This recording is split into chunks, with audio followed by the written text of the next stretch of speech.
कि गोपाल बाबा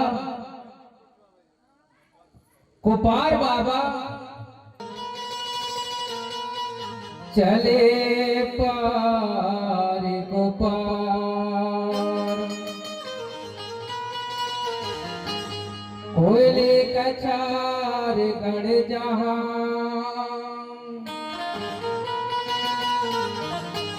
ज्ञान साधन विचारो।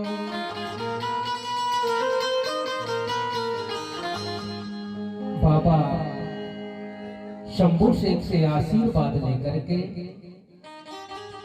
और बाबा बहादी पारी को पार लिंगो सत्य ज्ञान की साधना करने के लिए जहां पर कोयली कछारगढ़ था वहां पर बाबा बहादी पारी को पार लिंगो जाते हैं। कुपार लिंगो परम शक्ति फड़ापेट का गुणगान करते हुए और कोयली कछारगढ़ के लिए चले। फिर देव बाबा गोपाल धीरे धीरे घूमते हुए और धन्ने गांव आकर के पहुंचे, जहां पर हीरा सुका पाटालीर रहता था। हीरा सुका पाटालीर जहां पर रहता था, देव बाबा गोपाल वहां जाकर के हीरा सुका पाटालीर के शांत हृदय में प्रसन्न होकर मिले, प्रसन्नता पूर्वक मिले। और हीरा सुका पाटालीर जो थे वह किंगरी बजाया करते थे, किंगरी बजाते थे, जो संगीत कला का क्या था कहलाता है। संगीत कला में निपुण थे। देव गोपाल हीरा सुका पाटालीर की जय जयकार करते हुए सेवा प्रणाम करते हुए और ये अपना नाम उस हीरा सुका पाटालीर को बताते हैं कि मेरा नाम गोपाल है और मैं पुरवाकोट गणराज से श्रृंगार द्वीप का भ्रमण करने के लिए निकला हूं और सत्य खोजने के लिए निकला हुआ हूं। देव गोपाल जिस कारण से भ्रमण कर रहे थे, करते हुए आया, उसका समाचार हीरा सुका पाटालीर को सारा बताया। मैं पुलिस का राजकुमार, माता मेरी हिरवा है और मैं भ्रमण करने के लिए निकला हूं। हीरा सुका पाटालीर किंगरी को बजाने लगा। जब हीरा सुका पाटालीर किंगरी को बजाने लगा, तब उसकी आवाज को सुन करके देव बाबा गोपाल मोहित हो जाते, मोहित हो जाते। जब देव बाबा गोपाल मोहित हो गया किंगरी की धुन को सुन करके, तो देव गोपाल बाबा को बहुत आनंद महसूस हुआ। यानी अंदर के जो विकार थे, जो उनके अंदर अशुद्ध विचार घूम रहे थे, वो सारे विचार दूर हो जाते हैं और उस किंगरी की आवाज को सुन करके और गोपाल बाबा मंत्र मुग्ध होकर के उस धुन को सुनता है और गोपाल का शरीर प्रफुल्लित हो उठता है। जो गोपाल को संगीत का धुन बहुत प्रिय लगा और वह देव बाबा गोपाल संगीत सीखने की रुचि अपने अंदर से प्रकट करने लगा। उसके अंदर से ये रुचि प्रकट हुई कि क्यों ना इस धुन को मैं भी सीखूं, इसको बजाना मैं भी सीखूं। तो हीरा सुका पाटालीर देव गोपाल से अपनी इच्छा को कहने के लिए कहा। फिर देव गोपाल अपनी इच्छा को कहने लगा। तो जो हीरा सुका पाटालीर थे वह कुपार के मुख को देख करके और उन्होंने कहा कि तुम्हारे अंदर कोई भावना जागृत हुई है, और जो भावना आपके अंदर जागृत कही हुई है सो मुझसे कहो। तो उनके हीरा शुका पाटाली के वचन सुन करके और देव बाबा कुपार अपनी इच्छा को कहने लगे कि हे बाबा, मुझे आप संगीत कला सिखाइए, मैं ये संगीत कला सीखना चाहता हूँ, ये संगीत कला की शिक्षा मुझे दीजिए, मैं ये सीखना चाहता हूँ, तो जिससे मैं संगीत विद्या को प्राप्त कर सकूं। हे बाबा, मैं कौन सा और किस प्रकार उपाय करूं जिससे मैं संगीत कला को सीख सकूं। तब हीरा शुका बोले हैं देव कुपार, सुनो, जो आपकी रुचि संगीत में है और आपकी रुचि संगीत सीखने को हो रही है, तो मैं संगीत कला की शिक्षा दे सकता हूं। हे देव कुपार, जिनकी रुचि संगीत में नहीं है वह व्यक्ति संगीत कला को प्राप्त नहीं कर सकता।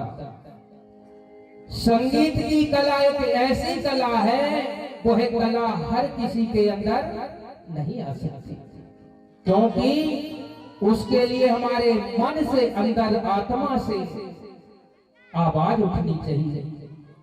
हे देव कुपार, संगीत कला में वही चतुर होता है जो व्यक्ति संगीत का अनेक प्रकार से साधना करता है। जो साधना करता है वही उस संगीत कला को, उस संगीत विद्या को वही प्राप्त कर सकता है। जो अपने मन में ढूंढता है, पूर्वक संकल्पित होकर के संगीत में लगन लगाता है, वही उस कला को प्राप्त कर सकता है। तो हीरा शुका पाटाली से देव बाबा कुपार सीखने की जिज्ञासा करते हैं, तो हीरा शुका पाटाली क्या कहते हैं? निज मन है एकाग्र कर, संगीत ही रखत ध्यानो, साधक करे जो साधना,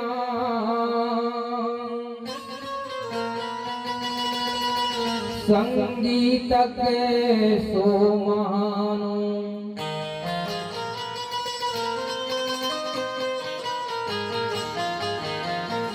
हे कुपार, जो मनुष्य, जो मानव अपने मन को एकाग्र करके संगीत में ध्यान रखता है और साधना करता है, वही महान संगीतज्ञ कहलाता है। इसलिए हे कुपार, तब देव कुपार बोले, हे बाबा, मुझे सिखा दीजिए, मैं संगीत मन लगा करके सीखूंगा।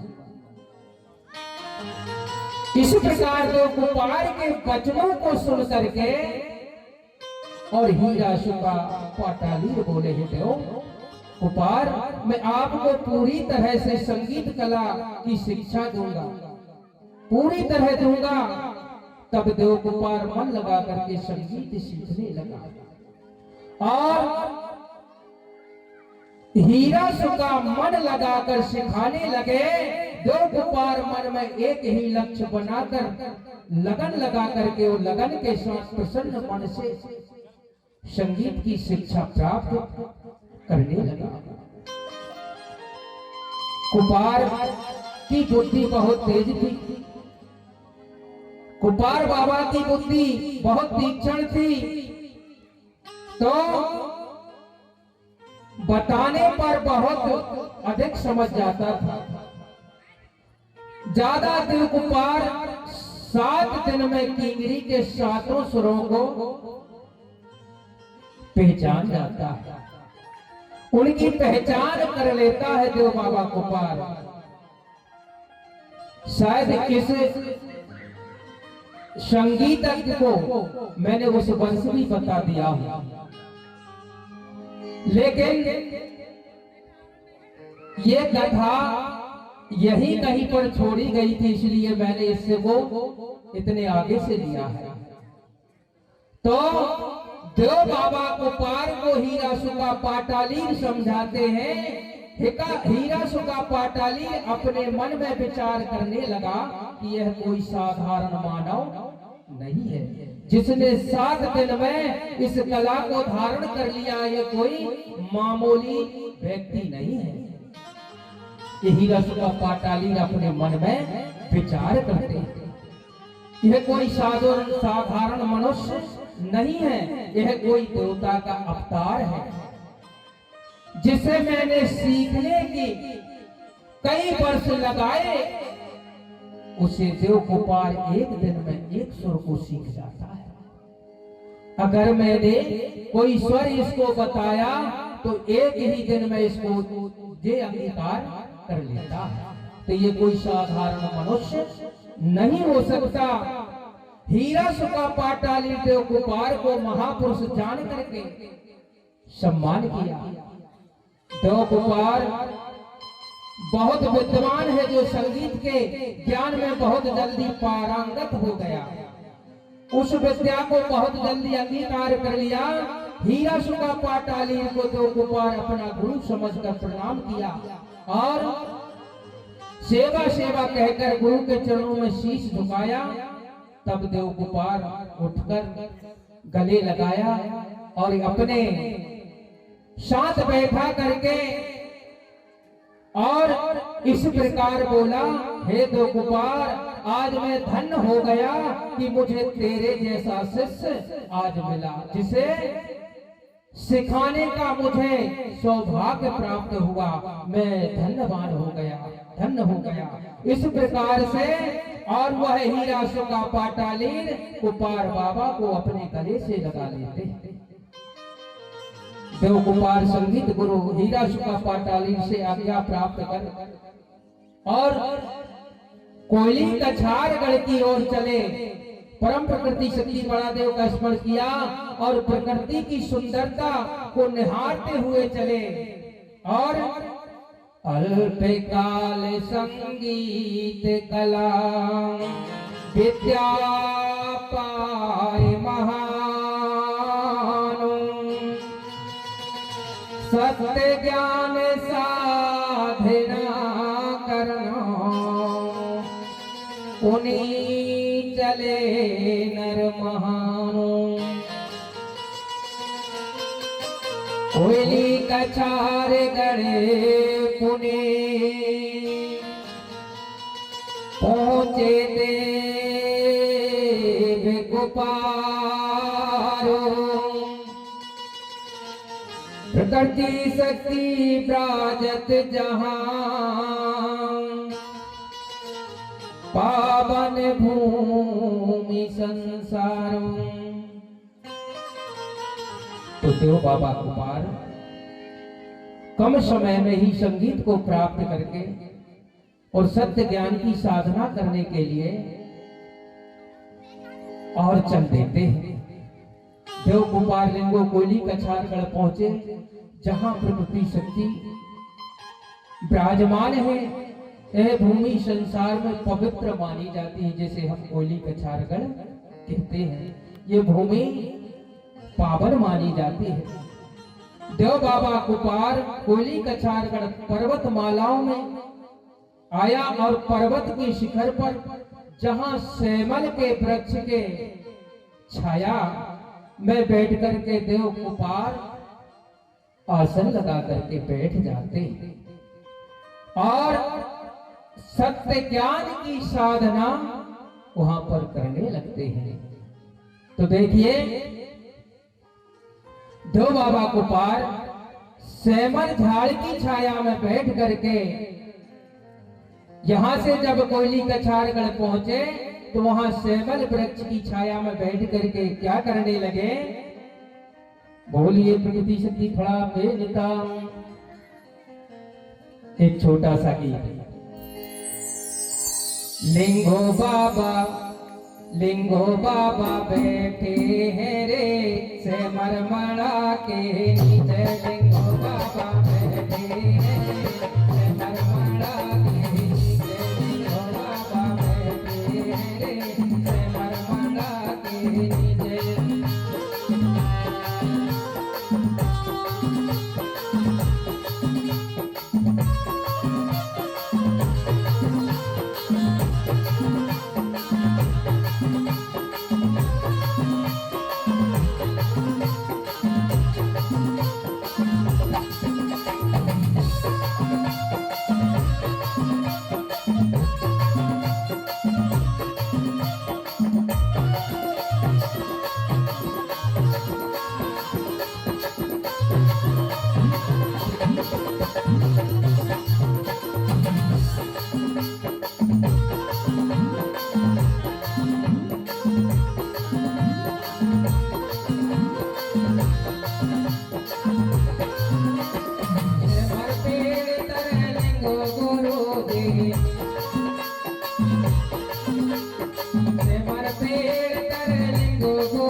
इस प्रकार से देव बाबा गोपाल श्यामल वृक्ष के नीचे श्यामल की छाया में बैठ जाते हैं और वहीं सत्य की खोज करने के ध्यान लगा करके और सत्य की खोज करने लगते हैं। इसी प्रकार देव गोपाल भोजन करना, शयन करना सब छोड़ दिया। अपनी इंद्रियों को अपने वश में कर गोपाल पानी भी नहीं पीते, केवल अपार ध्यान में लीन हो गया। और देव गोपाल को ध्यान करते करते 7 वर्ष बीत गए। जब उसको 7 वर्ष बीत गए, लेकिन गोपाल का मन विचलित नहीं हुआ। गोपाल बाबा का मन इधर उधर नहीं हुआ। जब देव गोपाल को सत्य ज्ञान प्राप्ति का समय आया, तब देव गोपाल का शरीर अधिक प्रफुल्लित हो जाता है, बहुत प्रफुल्लित हो जाता है। जब देव गोपाल लिंगों को सत्य ज्ञान प्राप्त हुआ, उस रात कार्तिक अमावस्या की रात थी, जिस दिन देव बाबा गोपाल को ज्ञान की प्राप्ति हुई थी। उस दिन बताया जाता है कि कार्तिक अमावस्या की रात थी। उस समय पर पूरे संसार में ज्ञान नेत्रों से धरती आकाश में प्रकाश हुआ था। और आज भी हमारी मातृ शक्तियां कार्तिक अमावस्या को व्रत करती हैं, और कहीं कहीं बताया जाता है कि खीर बना करके, कुछ पकवान बना करके, पेड़ा बना करके, और ये अपने घर की परछानी पर रखती है मातृ शक्तियां, और कहती हैं उस कार्तिक अमावस्या की रात में अमृत की बरसात होती है। इसलिए वह खीर बना करके, पकवान बना करके, पेड़ा बना करके और घर के ऊपर रखती हैं, और सुबह उनको ग्रहण करती हैं, ऐसा बताया जाता है। तो कार्तिक अमावस्या को देव बाबा गोपाल को सत्य ज्ञान की प्राप्ति हुई, और उस समय पर संसार में अंधेरी रात बीतकर प्रातः होने वाला था। पक्षियों कलरव गान करने लगे, पक्षियों की धुन ऐसी लग रही थी जैसे गोपाल को सत्य ज्ञान प्राप्ति का स्वागत गान गीत गाया जा रहा हो। उनके ज्ञान प्राप्ति में उनको गीत सुनाया जा रहा हो, तो उस स्वागत गीत के माध्यम से जो पक्षी कलरव कर रहे थे, अपने मुख से वाणी निकाल रहे थे, ऐसा लग रहा था कि उस ज्ञान प्राप्ति के लिए वह स्वागत में कोई गीत गाना गा रहे हैं। देव गोपाल पूर्व दिशा की ओर मुख करके पहाड़ की ओर देखने लगे। गोपाल के ज्ञान ज्योति प्रकाश के किरणों से जो सामने जो पहाड़ था, वह पहाड़ दो टुकड़ों में विभाजित हो जाता है। जैसे ही गोपाल बाबा की निगाह उस पर्वत पर, उस पहाड़ पर पड़ती है, तो वह पहाड़ दो भागों में टूटकर विभाजित हो जाता है। और जो वहां पर गए होंगे, उन्होंने आज भी देखा है कि वो पहाड़ टूट करके दो हिस्सों में विभाजित है। तो इस प्रकार देव बाबा गोपाल को वहां पर जब ज्ञान की प्राप्ति हुई और धीरे धीरे अपने नेत्रों को खोला, तो जो रोशनी जो थी उस पहाड़ पर जब पड़ती है, तो वह पहाड़ दो हिस्सों में बट जाता है, विभाजित हो जाता है। जब देव गोपाल को सत्य ज्ञान प्राप्त हुआ, तब देव गोपाल संपूर्ण संसार का दर्शन प्राप्त किया। जो ज्ञान उनको प्राप्त हुआ, जो अनुभूति देव बाबा गोपाल को प्राप्त हुई, उससे देव बाबा गोपाल के मुख से बखान करके बताने लगे, अपने मुख से बखान करने लगे। कौन? देव बाबा गोपाल। और देव बाबा गोपाल ने कहां से ज्ञान सीखा, कहां से ज्ञान प्राप्त किया? इस प्रकृति से ज्ञान प्राप्त किया, पक्षी से ज्ञान प्राप्त किया, पशु से ज्ञान प्राप्त किया, कीट पतंगी से ज्ञान प्राप्त किया। ये सोचने वाली बात है, समझने वाली बात है। अगर आपने सुना होगा, उस वर्ष आपको बताया गया था कि देव बाबा गोपाल भ्रमण करते करते जंगूदाई के यहाँ से जब निकले थे, तो पेन गंगा किनारे जाकर के गोपाल बाबा सो जाते हैं, और एक डूंगा पर जब वह सो जाते हैं, विश्राम करने लगते हैं, तो उनको गहरी नींद आ जाती है। और गहरी नींद जब आ जाती है, तो देव बाबा गोपाल उसी डूंगे पर सो जाते हैं, और ऊपरी छोर पर वर्षा हो जाने के कारण वह लबालब नदी आ जाती है। और उस बाढ़ में गोपाल बाबा बह जाते हैं और बह करके पानी में डूब जाते हैं, लेकिन शंभू बाबा उनको बचा लेते हैं और वहां से लाकर के उसके पेट से पानी निकाला जाता है। और पानी निकालने के बाद भी जब उसको चेतना नहीं आती है तो शंभू बाबा गोंदाड़ी डमरू को बजाते हैं। जब डमरू को वह बजाते हैं, इड़ंग उड़ंग की जो आवाज आती है, तो गोपाल बाबा अपने मुख से उस आवाज को निकालने लगते हैं। तो वह आवाज किसकी है? वह आवाज कीट पतंगी की है, पक्षी की है, जो उसने अपने कानों से सुनी थी कि यार ये डमरू जो गोंदाड़ी जो बाणी निकल रही है, ये भाषा वो पक्षी बोलता था, उस भाषा को इस डमरू में समावेश किया हुआ है शंभू बाबा ने। यानी शंभू बाबा जो गोंदाड़ी से जो बाणी निकली, वही बाणी गोंडी गुणबाणी कहलाई, जिसे हम गोंडी भाषा कहते हैं। तो ये कीट पतंगी की भाषा को समझा। कीट पतंगी क्या कर रहा है? यानी इस प्रकृति से ज्ञान लेकर के ही देव बाबा गोपाल ने सगा समुदाय को एक गठबंधन में बांध करके यहाँ तक पहुंचाया। लेकिन धीरे धीरे हमारा कोयावंशी समुदाय टूटता गया और अपनी व्यवस्था को भूलता गया। तो अपने बखान से, अपने मुख से बखान कर रहे थे बाबा गोपाल, और क्या होता है? संसार सत्य है, जो जैसा कर्म करता है वैसा फल पाता है। हम जैसा कर्म करेंगे वो सारा फल हमको यहीं पर प्राप्त होगा, कहीं हमको भोगने को नहीं मिलेगा, यहीं मिलेगा सब कुछ। ये सारी व्यवस्था को देव बाबा गोपाल अपने मुख से वर्णन करते हैं, अपने मुख से कहते हैं और अपने मुख से बखान करके सुनाते हैं। यह संसार माया भास नहीं है, जो संसार जो है यह माया भास नहीं है। संसार का स्वरूप सत्य है, जो जैसा है, जैसा अनुभव पाते हैं वैसा लोगों को बताते हैं। जिसको जैसा देखा लोग वैसा लोगों के समक्ष रख देते हैं। यानी ये हम देख रहे हैं, ये धरती है तो धरती है, आकाश है तो आकाश है, चांद है, सूरज है, ये सत्य है। हमारे माता है, पिता है, उनके माता पिता रहे होंगे, ये सत्य है। यह सत्य नहीं हो सकता, लेकिन लोगों ने इसको माया भास बता दिया। ये माया है।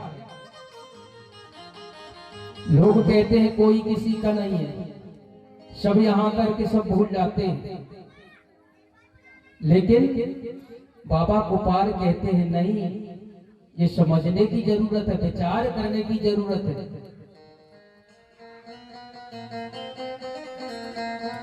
देव बाबा गोपाल कहते हैं कि ऐसा नहीं है, ये संसार है, हमारे पिता हैं, पिता हैं।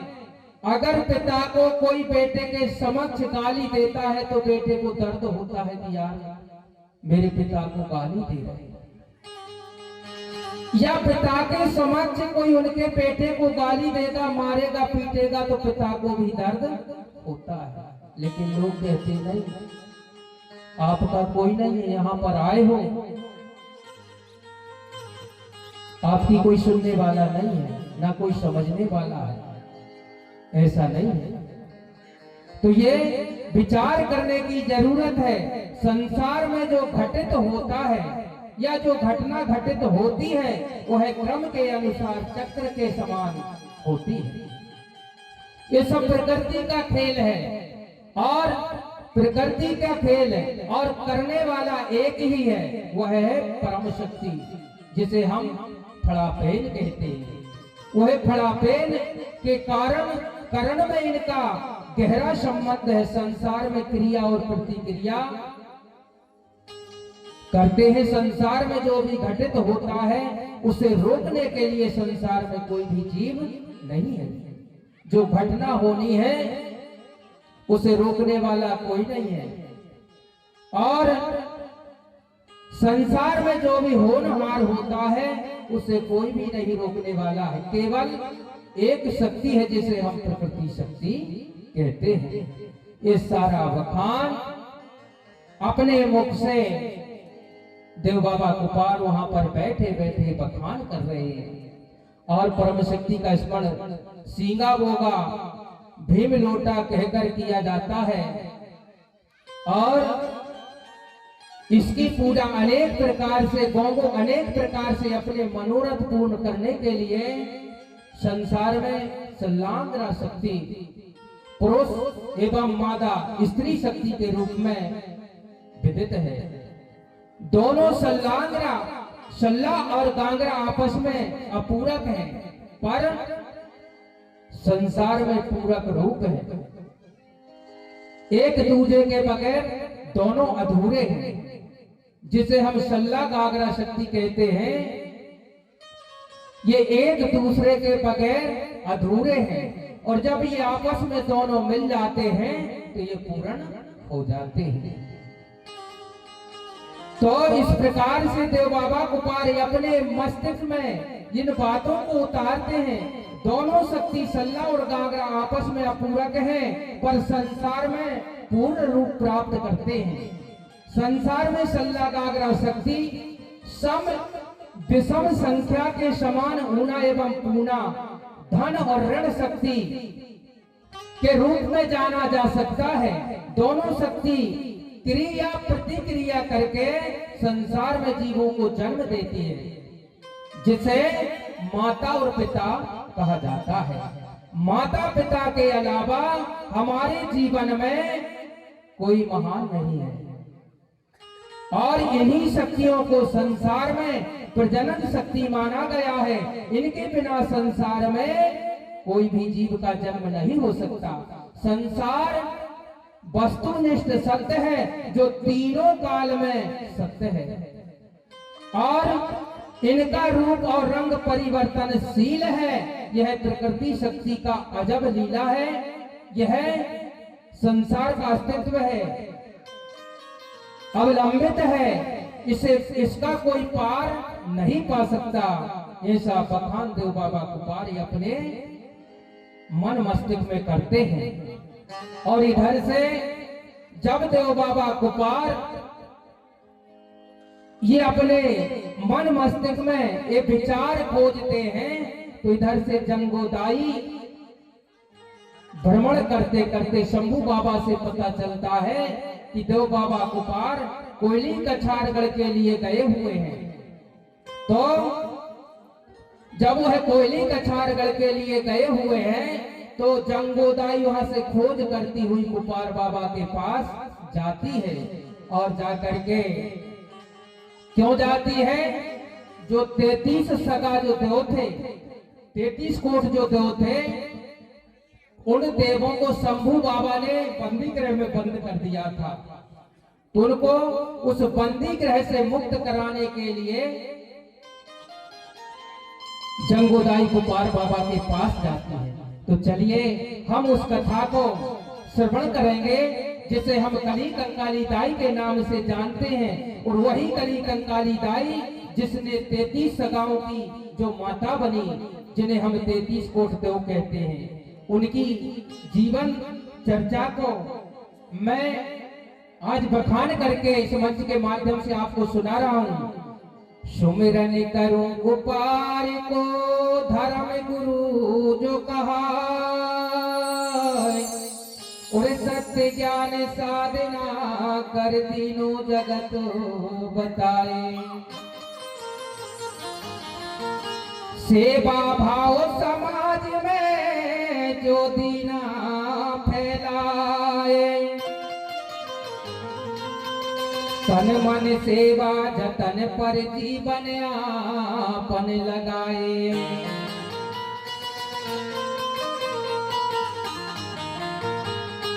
तो इस कड़ी में मैं आपको ले चलता हूं जिस गोपाल ने अपना तन मन धन और सारा जीवन इस कोयावंशी समुदाय के लिए अर्पण कर दिया। उन्हीं गोपाल का सुमरन वंदन करके और मैं उस शक्ति का बखान आपको सुनाने जा रहा हूं जिस शक्ति को हम कली के नाम से जानते हैं, जिसे कली कंकाली के नाम से जानते हैं, उस कली कंकाली को वर्णन को मैं सुनाने जा रहा हूं। माता हो ये सकल जनों, सेवा करत जहानो,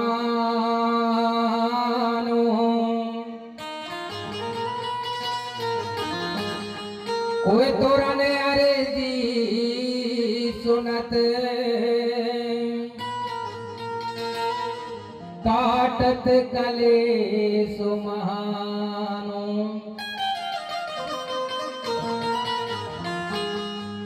तो उस कन्या की चरित्र गाथा को सुनेंगे, उसके पहले एक छोटा सा गीत है। हरे चांदा गढ़ की भुइया निराली रे,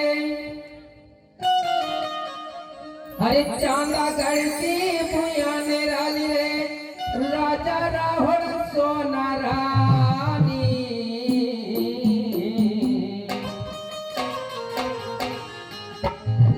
अरे सोनावती रानी दिल की सयानी गा, दोनों की अमर कहानी। सोनावती रानी दिल की सयानी गा, दोनों की अमर कहानी।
हो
फुलवारी बाजे कबे तो राजा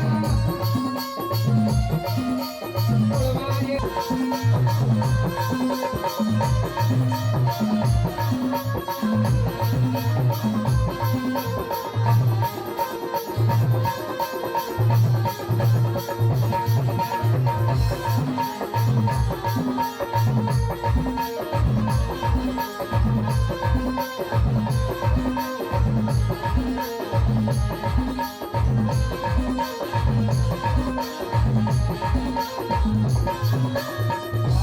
नाटक भाजी लाए मनवाए मन माने हो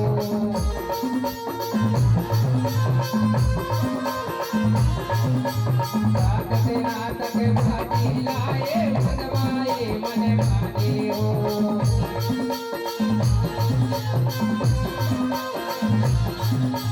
फुलवारी बाजे गावत सोना फुलवारी बाजे गावत सोना फिर वे रहे रगाने सोना बाती रानी दिल के सयाने का दोनों पिया बरखा दे बड़ा बाती रानी दिल के सयाने का दोनों पिया बरखा दे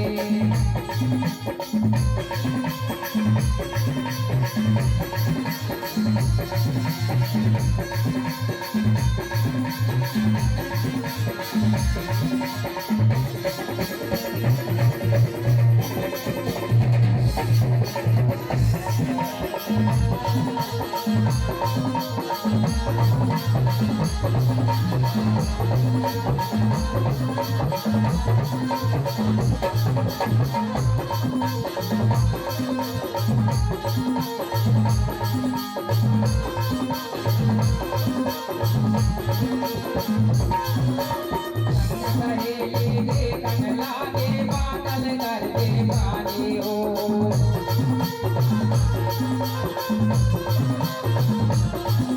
संग सहेली देखन लागे बादल गरजे गाने हो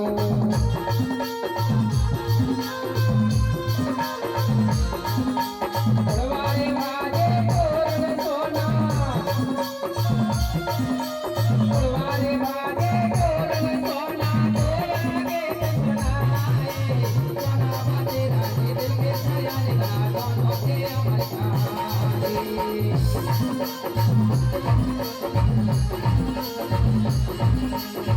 बाजे रानी दिल के सयाने का दोनों के अमर कहानी सोना बाजे रानी दिल के सयाने का दोनों के अमर कहानी सोना बाजे रानी दिल के सयाने का दोनों के अमर कहानी सोना बाजे रानी दिल के सयाने का दोनों के अमर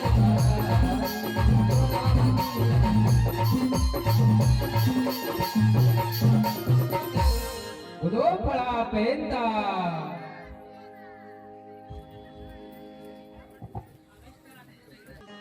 कोया समाज का यद राहुल राजा था। यद राहुल राजा की रानी रूपा देवी थी, जो नाम के अनुसार रूपवती सुंदर गुणवान थी। जिसे रूपवती कहा जाता था, वह बड़ी गुणवती थी, सुंदर थी। उनके पुत्र जुगाद राहुल था, जो श्याम वन सुंदर शरीर वाला था। पद्मालपुरी गणराज की सुपुत्री के साथ उनका विवाह हुआ, उसका नाम सोना था। जो पद्मालपुरी गणराज की जो बिटिया थी, उस बिटिया का नाम सोना था, और उस सोना के साथ उनका विवाह हो जाता है। उसका नाम जो सोना था, सोना देवी, जो गुण की खान, सुंदर और जनता की सेवा करने वाली थी, सगा समुदाय के हित की बात करने वाली थी। जब जुगाद राहुल यद राजा राजकाज करने लगा, करने लायक हो गया, तब यद राहुल राजा उसे अपना पद, जो राजा का जो पद था, वह कार्यभार सौंप देते हैं।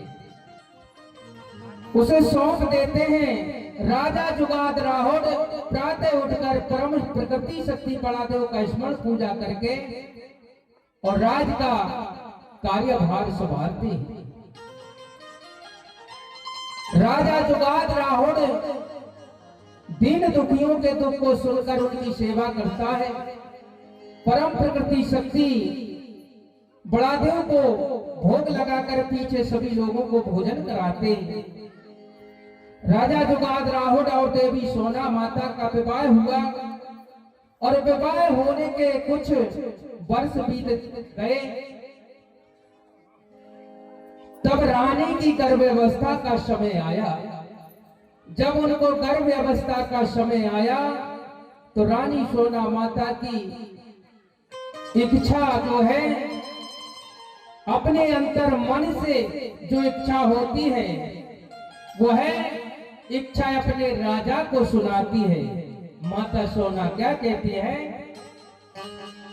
निज इच्छा महिपाल सनु कह रानी फरमाए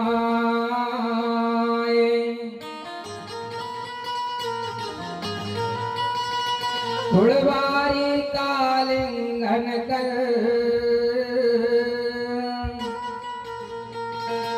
खाऊं भाजी बनाए।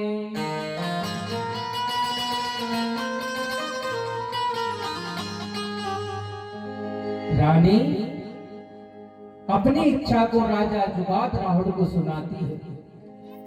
वह कहती है, राजन, हे महाराज,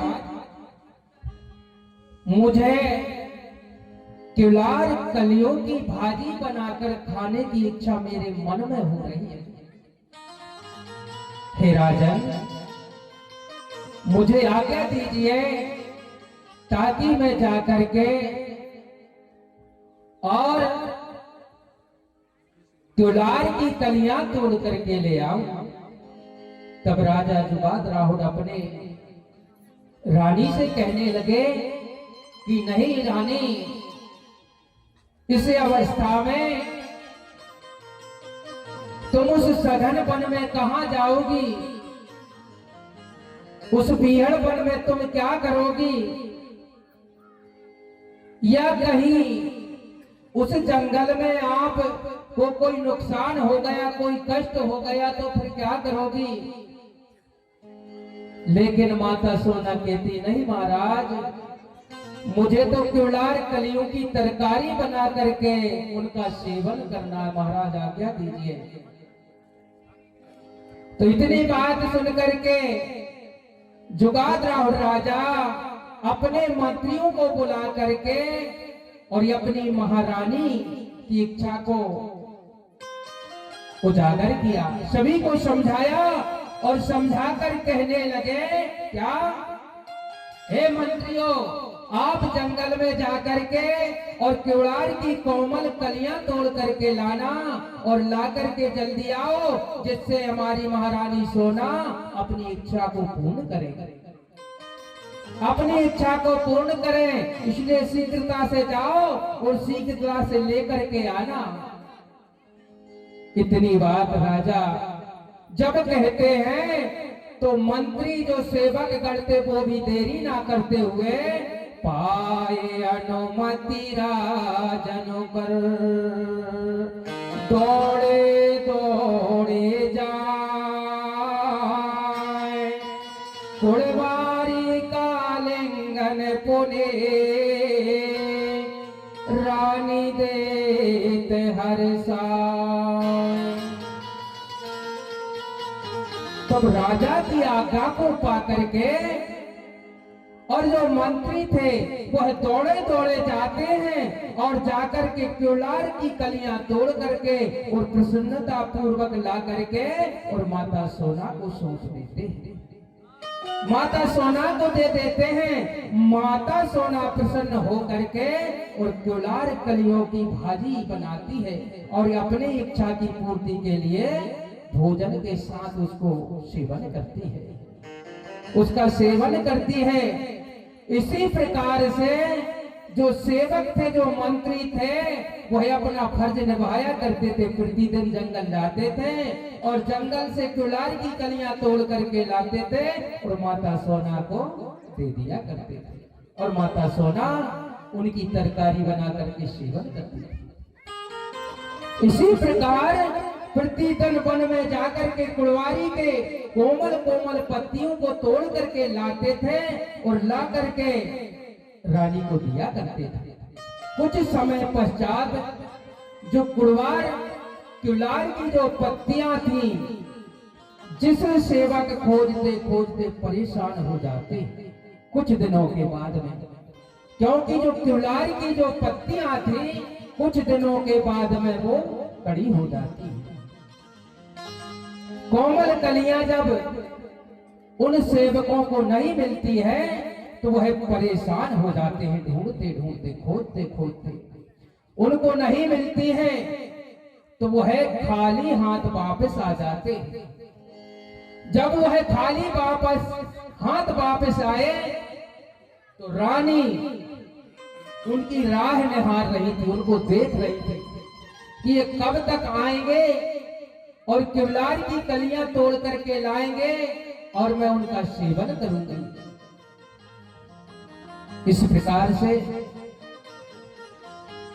क्योंकि जो मंत्रीगण, जो सेवकगण जंगल में गए हुए थे, उनको ढूंढते ढूंढते समय हो जाता है, बहुत ढूंढते हैं लेकिन उनको नहीं मिलती है तो हार थक करके वो भी वापस आ जाते हैं। अब वह वापस से आकर के खाली हाथ जब वापस आ जाते हैं तो आकर के महारानी ने पूछा, नहीं भाजी नहीं लाए हो क्या? तो वह सेवकगण कह देते हैं, नहीं महारानी, आज हमको क्युलार की कलियां, क्युलार की भाजी नहीं मिली है, इसलिए हम लेकर के नहीं आए हैं। हे दाई, हे माता, हमको माफ कर देना, बहुत खोज किए लेकिन कोमल कली कहीं पर नहीं मिली है। ऐसी वार्ता वह सेवकगण माता सोना को सुनाते। जब वह भाजी नहीं लाते हैं, माता सोना का हृदय छीन हो जाता है, दुखी हो जाता है कि मेरा मन जो है, मेरी अंतरात्मा जो है तृप्त नहीं हुई है, क्या किया जाए। लेकिन अब तो समय हो गया, लेकिन कल मैं अवश्य जाकर के क्युलार की कलियां तोड़ करके लाऊंगी। जब बिगर भोजन किए, बिना भोजन किए और सोना माता जाकर के अपने महल में सो जाती है, राजा को पता चलता है कि महारानी बिना भोजन किए और विश्राम कर रही हैं, तो राजा को दुख हुआ। राजा जाकर के और महारानी से प्रेम की वाणी बोले कि महारानी, आज आपने भोजन क्यों नहीं किया है, क्या कारण है? तो माता सोना कहने लगी, महाराज, अभी मेरी जो आत्मा है, जो मेरा मन है, वह मन मेरा तृप्त नहीं हुआ।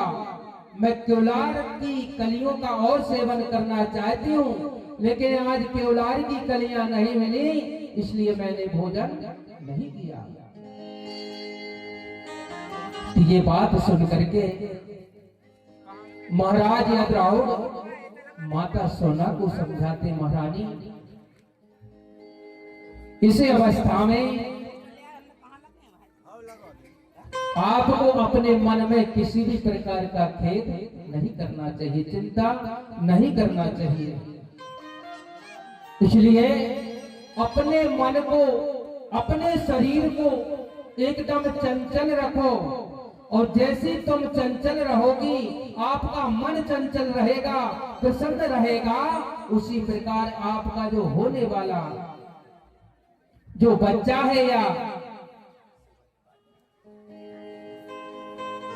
तो हमारे बीच में हमारे भूमिका जी जो ग्राम पीपरपानी कछार से आपके बीच में उपस्थित हुए हैं और इन्हें गौड़ी भूमिका प्रकोट से वेद भूमिका की उपाधि दी गई है। तो इनका सम्मान करेंगे हल्दी चावल से।